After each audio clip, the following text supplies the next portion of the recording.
Assalamualaikum warahmatullahi wabarakatuh. Saya Lutfiatul Hasanah dari kelas 2H Ekonomi Makro. Di sini saya akan menganalisis kondisi Indonesia saat ini dilihat dari pertumbuhan ekonomi Indonesia pada tahun 2025. Pertumbuhan ekonomi Indonesia pada tahun 2025 diproyeksikan tetap positif meskipun dihadapkan pada berbagai tantangan global. Faktor eksternal seperti ketegangan geopolitik, fluktuasi harga komoditas, serta kebijakan moneter dari Bank Sentral Dunia masih berpotensi mempengaruhi stabilitas ekonomi domestik. Namun, dengan konsumsi domestik yang kuat dan investasi yang terus meningkat, Indonesia tetap memiliki peluang untuk mempertahankan pertumbuhan yang stabil. Pemerintah Indonesia telah menetapkan target pertumbuhan ekonomi di kisaran 5,2% hingga 5,5% di tahun 2025 ini. Program hilirisasi industri, digitalisasi ekonomi, serta penguatan sektor manufaktur menjadi faktor kunci dalam mendorong perekonomian. Selain itu, dukungan dari sektor pariwisata dan ekonomi kreatif juga berpotensi meningkatkan devisa negara.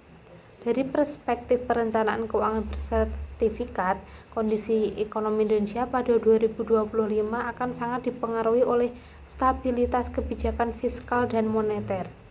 Beberapa indikator ekonomi yang perlu diperhatikan meliputi yang pertama, inflasi dan daya beli. Inflasi diperkirakan akan tetap terkendali dalam kisaran 2,5% hingga 3,5%.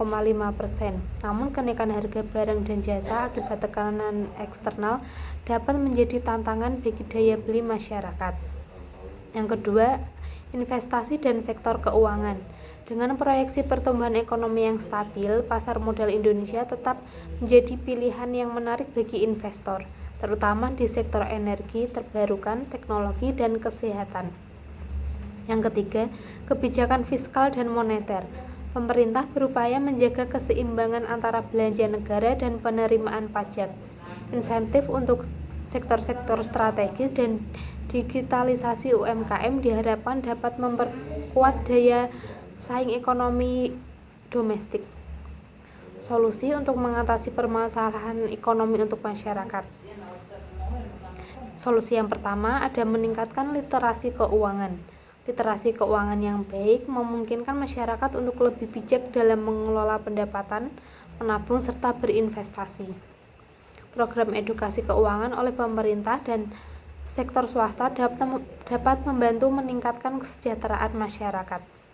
Solusi yang kedua, mendorong UMKM dan digitalisasi. Pasar ekspor untuk UMKM. UMKM merupakan tulang punggung perekonomian Indonesia. Dengan mendukung transformasi digital, pelaku UMKM dapat lebih mudah mengakses pasar yang lebih luas, termasuk pasar ekspor. Kebijakan insentif dan kemudahan permodalan juga diperlukan untuk meningkatkan daya saing UMKM. Solusi yang kedua, penguatan jaring pengaman sosial.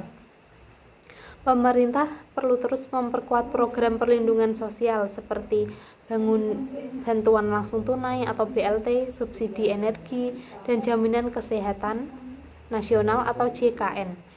Langkah ini penting untuk menjaga kesejahteraan masyarakat berpenghasilan rendah di tengah ketidakpastian ekonomi global. Solusi yang keempat, mendorong investasi dalam sektor produktif. Masyarakat diharapkan dapat mengalokasikan dana mereka ke sektor investasi yang produktif seperti reksadana, obligasi pemerintah, dan saham. Dengan demikian, mereka tidak hanya melindungi aset dari inflasi, tetapi juga turut berkontribusi pada pertumbuhan ekonomi nasional. Kesimpulannya, meskipun ekonomi Indonesia menghadapi berbagai tantangan global, prospek pertumbuhan ekonomi positif dengan strategis yang tetap. Dengan kebijakan ekonomi yang adaptif dan partisipasi aktif dari seluruh elemen masyarakat, Indonesia dapat mempertahankan stabilitas ekonomi dan meningkatkan kesejahteraan rakyatnya pada tahun 2025. Namun, dengan kondisi seperti ini, masyarakat harus tetap merencanakan keuangan dengan tepat karena untuk mengantisipasi masalah keuangan di masa depan. Sekian analisis dari saya tentang kondisi Indonesia saat ini dilihat dari pertumbuhan ekonomi Indonesia pada tahun 2025. Sekian, terima kasih.